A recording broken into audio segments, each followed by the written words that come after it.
بسم اللہ الرحمن الرحیم۔ الصلاۃ والسلام علیکہ یا رسول اللہ صلی اللہ علیہ وآلہ وسلم۔ السلام علیکم۔ فرمان غوث اعظم، تو اس بات کی کوشش کر کہ تو کسی کو ایذا نہ دے اور تیری نیت ہر ایک کے لیے نیک رہے۔ حضرت سید عبدالقادر جیلانی غوث اعظم اور تاج العارفین کے لقب سے پکارے جاتے ہیں۔ آپ امت مسلمہ کے عظیم مصلح اور محسن ہیں۔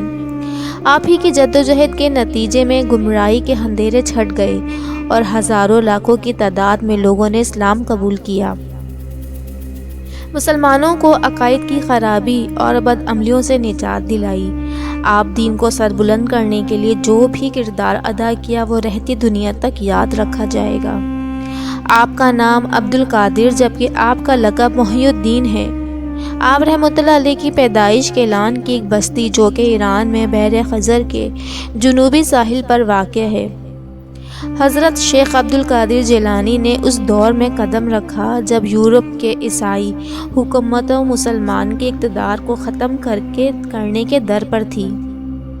خود مسلمانوں کا یہی حال تھا کہ دین میں نئی نئی باتوں کو جنم دینے کا رواج عام تھا۔ بے یقینی اور بد عملی نے انہیں اپنے مضبوط شکنجے میں جکڑ لیا تھا۔ پھر معیشت الہی نے یہ ارادہ کیا کہ مسلمانوں کو ان کا بھولا ہوا سبق یاد دلائے اور انہیں فکری اور عملی طور پر ایک بار پھر بلندیوں پر فائز کیا جائے۔ اور اس فطرت میں تاج العارفین حضرت شیخ عبدالقادر جیلانی رحمۃ اللہ علیہ کی صورت میں امت مسلمان کو ایک عظیم رہنما عطا فرمایا۔ آپ کی آمد کی خبر حضرت جنید بغدادی نے بہت پہلے ہی دے دی تھی۔ آپ اکثر فرماتے تھے کہ مجھے غیب سے اشارہ ہوا ہے کہ 5ویں صدی ہجری کے آخر میں ایک عظیم بزرگ تشریف لائیں گے، ان کا نام عبدالقادر ہوگا،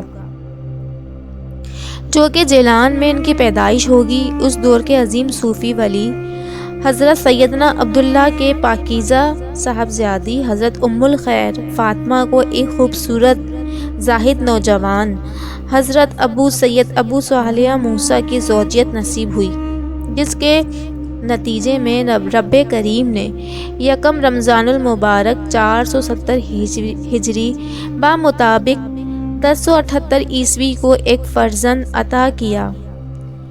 حضرت ابو صالح موسیٰ اور حضرت ام الخیر فاطمہ نے اپنے بیٹے کا نام عبدالقادر رکھا۔ آپ کم سن تھے کہ آپ کے والد گرامی انتقال کر گئے۔ آپ کے نانا جان حضرت سید عبداللہ نے آپ کو اپنی سرپرستی میں لے لیا۔ آپ 5 برس کے ہوئے تو والدہ ماجدہ نے جیلان کے مدرسے میں داخل کروا دیا۔ ابھی آپ مدرسے میں زیر تعلیم ہی تھے کہ آپ کے نانا بھی انتقال کر گئے۔ چنانچہ آپ اور آپ کے چھوٹے بھائی کی ذمہ داری والدہ محترمہ پر آ پڑی، جنہوں نے یہ فریضہ بڑی محنت سے ادا فرمایا۔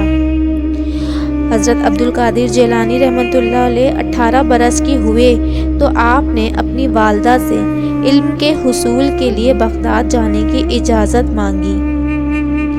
والدہ تو دل سے تو چاہتی تھی کہ ان کا بیٹا علم کی رفتیں پائے، لیکن بغداد جیلان سے 400 میل دور تھا اور آج سے تقریباً 900 برس قبل ذرائع اتنے ترقی یافتہ نہیں تھے کہ اتنے میلوں کا سفر منٹوں میں طے پایا جاتا۔ اس سفر میں صحرا اور بیابان سے بھی واسطہ پڑتا تھا، جہاں ڈاکو کے ٹولے قافلے کی شکل میں رہتے تھے۔ لیکن ان تمام باتوں کے باوجود حضرت ام الخیر فاطمہ نے اپنے پیارے بیٹے کو اجازت دے دی۔ والدہ گرامی کے چھوڑے ہوئے چنانچہ حضرت ام الخیر فاطمہ نے 40 دینار چھوٹے بیٹے کے لیے رکھ دیے، جبکہ بقیہ 40 دینار انہوں نے حضرت عبدالقادر جیلانی کی گٹری میں سی دیے۔ جب آپ روانہ ہونے لگے تو والدہ نے آپ کو نصیحت کی کہ بیٹا ہمیشہ سچ بولنا۔ والدہ کی اس نصیحت کو عبدالقادر نے دل میں بٹھا لیا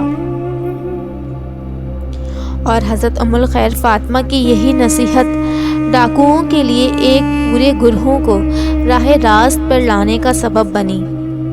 یہ واقعہ بہت مشہور ہے کہ عبدالقادر جیلانی رحمۃ اللہ علیہ جس کے مشہور شہر تک تو خیریت سے پہنچ گئے، لیکن سنسان پہاڑی علاقے کے 60 ڈاکو اس قافلے کے انتظار میں تھے۔ چنانچہ ڈاکوؤں نے قافلے کا سارا مال و اسباب لوٹ کر ایک جگہ جمع کیا۔ عبدالقادر کو لڑکا سمجھ کر ان پر خاص توجہ نہ دی۔ یوں ہی ایک ڈاکو نے آپ سے پوچھا کہ اے لڑکے، تمہارے پاس کیا ہے؟ آپ نے اطمینان سے جواب دیا کہ ہاں، میرے پاس 40 دینار ہیں۔ ڈاکوؤں نے اس بات کو مذاق سمجھا اور آگے کی طرف چل پڑا۔ جب دوسرے ڈاکوؤں نے بھی یہی سوال کیا تو آپ نے یہی جواب دیا کہ میرے پاس 40 دینار ہیں۔ اس بات کی خبر جب ڈاکوؤں کے سردار کو ہوئی اور جب ان کی تلاشی لی گئی تو واقعی بغل کے نیچے گٹری میں 40 دینار تھے۔ سردار نے پوچھا کہ تم نے دینار چھپانے کی کوشش کیوں نہیں کی اور سچ کیوں بتا دیا؟ تو آپ رحمۃ اللہ علیہ نے فرمایا کہ میری والدہ نے نصیحت کی تھی کہ بیٹا ہمیشہ سچ بولنا۔ احمد جو ان کے سردار تھا، اس نے جواب سنا تو اس کا دل لرز گیا اور آنکھوں میں آنسو بہنے لگے۔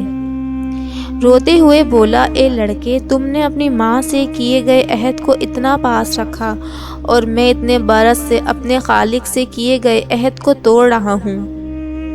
پھر احمد نے تمام برے کاموں سے توبہ کی اور اس کے ساتھ ہی ڈاکوؤں نے بھی برے کاموں سے بچنے کے لیے عہد کیا۔ روایت ہے کہ تمام ڈاکو اس واقعے کے بعد نیک اور دیندار زندگی بسر کرنے لگے۔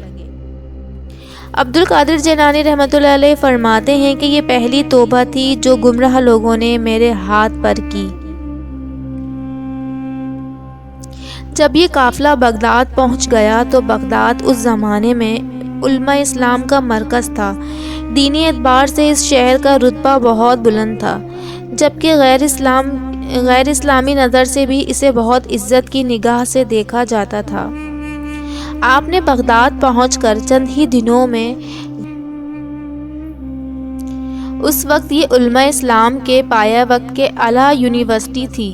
آپ نے اس دور کے اعلیٰ معتدد علماء سے علم حاصل کیا۔ اس کے علاوہ آپ نے قرآن پاک حفظ کیا۔ 8 سال تک علم کے دریاؤں سے سیراب ہونے کے بعد آپ نے تزکیہ نفس کی غرض سے عبادت و ریاضت کی طرف توجہ فرمائی اور اس وقت آپ کی عمر 26 سال تھی۔ چنانچہ 496 ہجری سے لے کر 521 ہجری تک کا دور آپ نے ریاضت اور عبادات میں گزارا۔ آپ خود فرماتے ہیں کہ اس دور میں شیطان نے مجھے بہکانے کی بہت کوشش کی تو اللہ نے مجھے محفوظ رکھا۔ ایک بار میں صحرا میں تھا، میں نے دیکھا ایک بار عجیب روشنی نمودار ہوئی اور اس میں سے ایک صورت جھلکنے لگی۔ اس صورت نے مجھے کہا، اے عبدالقادر، میں تیرا رب ہوں، میں نے تیرے لیے تمام حرام چیزیں حلال کر دی ہیں۔ پھر میں نے اعوذ باللہ من الشیطان الرجیم پڑھ کر دھتکار دیا اور پھر وہ صورت تاریکی میں بدل گئی اور دھواں بن گئی۔ اے عبدالقادر، اللہ نے تمہارے علم کی وجہ سے مجھ سے بچا لیا۔ میں نے فوراً کہا، بے شک یہ میرے رب کا ہی کمال ہے جس نے مجھے تمہارے بہکاوے سے بچایا، کیونکہ شیطان یہ چاہتا تھا کہ آپ اپنے علم پر غرور کریں، لیکن رب ذوالجلال کے کرم سے یہ کوشش بھی ناکام ہو گئی۔ آپ نے 25 سال ریاضت اور مجاہدات میں بسر کی اور آپ ابو قاضی کی خدمت میں اس دور کے ابو قاضی کی خدمت میں حاضر ہوئے اور بیعت کر کے ان کے حلقے میں شامل ہو گئے۔ 16 شوال 521 ہجری بمطابق اکتوبر 1127 عیسوی کو آپ کو دن میں حضور اکرم صلی اللہ علیہ وآلہ وسلم کی زیارت نصیب ہوئی، جو فرما رہے تھے کہ اے عبدالقادر، تم لوگوں کو گمراہی سے بچانے کے لیے نصیحت کیوں نہیں کرتے؟ یہ خواب دیکھنا تھا کہ بیدار ہو کر اور واعظ کے لیے بیٹھ گئے۔ آپ کی تقریر تھی کہ بہتا ہوا دریا۔ لوگ آپ کی وسعت و بلاغت سے بہت متاثر ہوئے۔ ابتدا میں آپ نے شیخ ابو سعید کے مدرسے میں درس کا سلسلہ شروع کیا۔ بہت جلد آپ کی شہرت دور دور تک جا پہنچی۔ آپ کے ارشادات سننے کے لیے دور دور سے لوگ آتے تھے۔ آپ ہفتے میں 3 دن وعظ فرماتے تھے، جبکہ ان وعظ کا سلسلہ پورے 40 سال تک جاری رہا۔ خود حضرت عبدالقادر جیلانی رحمۃ اللہ علیہ فرماتے ہیں کہ میرے ہاتھ پر 5000 سے زائد عیسائی مسلمان ہو چکے ہیں، جبکہ 1 لاکھ سے زائد بدکار فاسق فاجر لوگ توبہ کر چکے ہیں، اور اللہ کا یہ خاص انعام ہے۔ ایک بار خلیفہ نے ایک شخص کو جب اس بات کا علم ہوا تو آپ نے خلیفہ سے کہا کہ تم نے مسلمانوں پر ایسے شخص کو حاکم بنا دیا ہے جو ظالم ہے، تم اپنے خالق کو کیا جواب دو گے؟ یہ سن کر خلیفہ اس قدر روئے کہ داڑھی تر عہدے سے ہٹا دیا۔